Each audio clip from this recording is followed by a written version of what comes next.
क्या ऐसा क्या हुआ है सर? वो शुएब साहब यही तो पूछ रहे हैं कि भाई हमने ऐसा क्या कर दिया है, हमारे दफ्तर पे छापा मार दिया गया।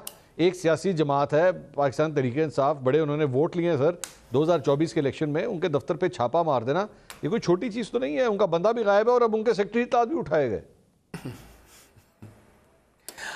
हमने ऐसा क्या कर दिया था कि हम सब जेल चले गए थे? हमारे दफातर पे तमाम खवातीन जो वहाँ मौजूद थी उनको उठा के ले गए और अभी तक केस का नहीं पता चला किस केस में। मुझे अगर बोलने दे, ऐसा क्या कर दिया था मरियम नवाज ने कि उसके वालिद के सामने उसको जेल से उठा लिया गया था?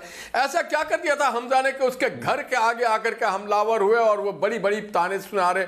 और लाइव मीडिया के बाज हाउसेस ने लाइव चलाया जब हमारी तौहीन की जाती थी, जब दिखाया जाता था नवाज शरीफ की तौहीन आमेज, जब दिखाया जाता था कि नहीं हम बदला नहीं ले रहे हैं, ये मकाफात वाले। एक चलता हुआ पाकिस्तान को रोका जिन लोगों ने, तो बदला ही है ना सर, बदला हो गया ना, बदला ले रहे हैं फिर। बस अरे भाई हमने, एक मिनट मंसूर भाई, हमने कभी पाकिस्तान को टारगेट नहीं किया, पाकिस्तान के दिफा को टारगेट नहीं किया, पाकिस्तान के नजरिया को टारगेट नहीं किया। हमने नहीं कहा कि अगर मेरा लीडर नहीं तो पाकिस्तान नहीं। ये आज हो रहा है, आज इनको लोग बाहर से ही बैठ के कह रहे हैं मेरा लीडर नहीं तो पाकिस्तान नहीं। भाई आप खुदगर्जी का सियासत और हमारी सियासत में कोई मुआवजा नहीं है। आप पाकिस्तान के खिलाफ बात कर रहे हैं, हम रियासत के खिलाफ बात नहीं करते थे, हम पॉलिसीज के खिलाफ बात करते थे, हम हुकूमत के खिलाफ बात करते थे, हम अमल के खिलाफ बात करते थे, हम जबर के खिलाफ बात करते थे, हम नाइंसाफी के खिलाफ बात करते थे। ये हमारे इदारों के खिलाफ बात कर रहे हैं, पाकिस्तान की सलामती के खिलाफ बात कर रहे हैं, पाकिस्तान के पार्लियामेंट के खिलाफ बात कर रहे हैं, कॉन्स्टिट्यूशन के खिलाफ बात कर रहे हैं, अंदरूनी मुल्क और बैरूनी मुल्क से जग हसाई करवा रहे हैं। यार क्या मजाक है? पाकिस्तान को, नौजवानों को आप बर्बाद करें। आप करें शहबाज साहब का, आप अकाउंटेबिलिटी करें, आप क्रिटिसाइज करें उनकी पॉलिसीज को, अगर आप समझते हैं कि आप कर पार्लियामेंट के अंदर करें। आप ये ना होना कि आप हर आदमी मोबाइल उठा करके जहां चाहे जिसको चाहे गालियां बके, पाकिस्तान की सलामती को गालियां बके, हमारी शोधा को गालियां बके, हमारे लीडरों को गालियां बके, माओ बहनों को गालियां बके, आप सबको गालियां बके। इस बात की दुनिया के किसी मुल्क में इजाजत नहीं दी जाती क्या आप उस मुल्क में खा रहे हो और उसी मुल्क के लोगों को और उसी मुल्क के इदारों को, उसी मुल्क के आइन को आप गालियां बकते हो? ये कहीं नहीं हो सकता। और जो लोग गाली बकेंगे उसके उन जगहों पे, उन गुफाओं को हम हमारा फर्ज बनता है बहैसियत गवर्नमेंट कि जिन जगहों से बैठ करके पाकिस्तान की सलामती, पाकिस्तान के पार्लियामेंट, पाकिस्तान की खुशहाली, पाकिस्तान के जमहूर को आप टारगेट करते हैं, क्या हम ना रोके? फिर हम बैठे किस लिए?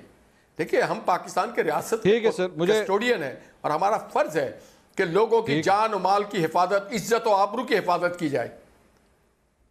मुझे सर इजाज़त दीजिएगा। आमिर साहब, ये सारी गुफ्तगू सर ये जो आपने सुन रही हैं सर, वो जाहिर बात है, ये अभी सुना है आपने शुएब शाहीन साहब कह रहे थे कि जनाब अगर फेक न्यूज़ की बात है तो फिर आपका मीडिया भी यही काम करता है। उन्होंने मीडिया से भी एतराज़ कर दिया सर कि मीडिया भी तो आपका फेक न्यूज़ चलाता रहता है, हर इस किस्म की बातें करता रहता है। और मीडिया ने तो ये भी रिपोर्ट कर दिया था कि जनाब ये जो सुप्रीम कोर्ट का फैसला है इसके ऊपर अमल दरामद नहीं करेंगे। मीडिया के चंद लोगों ने, साफियों ने किया। इस पर क्या कहेंगे आमिर साहब? देखें, जो शुएब शाहीन साहब ने बहुत सारी बातें की, आपने अच्छा किया कि वो उनका पहला फिक्रा ही बोल दिया कि फेक न्यूज़ सारा दिन मीडिया चलाता है। उन्होंने सोशल मीडिया नहीं लफ्ज यूज किया, यानी उन्होंने नेशनल मीडिया की तरफ इशारा किया। तो भुगते नेशनल मीडिया जो नीचे खाली कुर्सियां नहीं दिखाता था, कंटेनर पे हजारों भरे हुए लोगों को चलते हुए दिखाता था, नेशनल मीडिया भुगते, इस गाली को भुगते कि ये झूठ बोलता है, क्योंकि हमने इस काम की आबियारी की और बड़े अच्छे अंदाज से की। जिनके कहने पे की वो भी आजाद, जिनके हक में हुई वो भी आजाद, और आज वो हमें ही सुना रहे हैं कि हम कहां खड़े हैं। इसीलिए तो मैंने कहा पहले से खुद कि ये मीडिया का अपना भी है कि हम सब उनके साथ खड़े हो जाते हैं। ये आजादी इज़हार राय है। क्यों चीफ जस्टिस साहब ने नोटिस वापस कराए लोगों के जिन्होंने गलत खबर दी थी? बिल्कुल ठीक है, बताएं। जर्नलिस्ट का काम है, उसको आप इस्टेब्लिशमेंट के करीब कहें, उसको पीटीआई के करीब कहें, उसको नून के करीब कहें, जर्नलिस्ट का काम है खबर देना। फैसला हो कैसा हो आप उसको साबित कर दें। ये तो अदालतों में 1 मिनट में शुएब शाहीन साहब, मतलब इनके लोगों के वो रिजवान इनको उठाया गया। मैं तो अभी आमिर साहब इसमें दो जुमले आप सिर्फ ऐड कर लूं आमिर साहब। जी आमिर साहब सिर्फ दो, मेरा एक सवाल है कि जब पाकिस्तान तहरीक इंसाफ का दौर था और पहले 6 महीने थे और मीडिया को कहा जाता था जनाब मुस्बत रिपोर्टिंग करनी है आपने, मुस्बत रिपोर्टिंग, वो फेक न्यूज के जिम्मे में आता है कि नहीं आता? उसको क्या कहेंगे? आपका सवाल, आप ही का प्रोग्राम, मेरे कप्तान किसने रुकवाया था?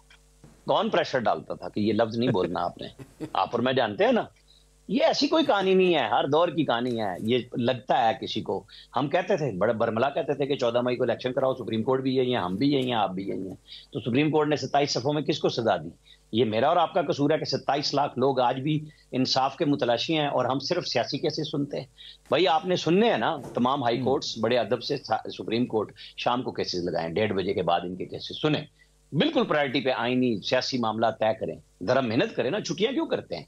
मत करें छुट्टी जब लोग कौम इंसाफ के लिए भाग रही है। नवाज शरीफ जैसा आदमी भी ये कहे आके कि मुझे तो पता लगा इतना महंगा इंसाफ है, क्योंकि ख्वाजा हारिस जैसे जय्यद वकला की फीसें कितनी थी, ये सबको पता चलता है जब वो वकील करते हैं, कहानी लगते हैं। देखें शोएब शाहीन साहब ने ना दुबई लीक्स पे बड़ी अच्छी बात की, बड़ा अच्छा होता। साथ ये कहते कि इमरान खान और सराजुल हक साहब गए थे और वो जिस पे जज साहब ने बुलाया था कि हमारे पास लाओ पनामा, उसके बाद जो बाकी उसमें सारे लोग थे 4.25 साल में, उस पे इन्होंने किसी एक को नोटिस कराया?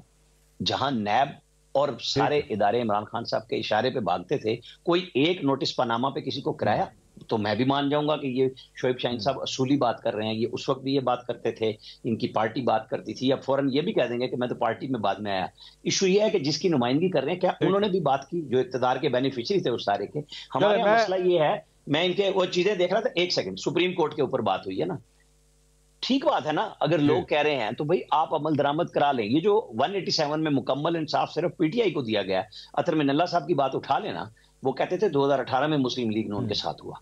तो ये जज साहिबान के लिए, फुल कोर्ट के लिए बड़ा नादिर मौका था कि वो फुल कोर्ट के मीटिंग बुलाते, कोर्ट की बजाय उसमें साबिक आर्मी चीफ, DGISI उस वक्त के 2018 के साबिक चीफ जस्टिस साहिबान, उनको बुलाते और आज के सारे लोगों को कि आए हमारे साथ बैठ के तय करें, हम इस पाकिस्तान को मुकम्मल इंसाफ देना चाहते हैं कि यहाँ हर दफा फ्रॉड क्यों होता है। बहुत अच्छा होता, फिर ये तकसीम भी ना होती, ये फेक न्यूज भी ना होती। जरा खुल के आए ना, बात करें सारे।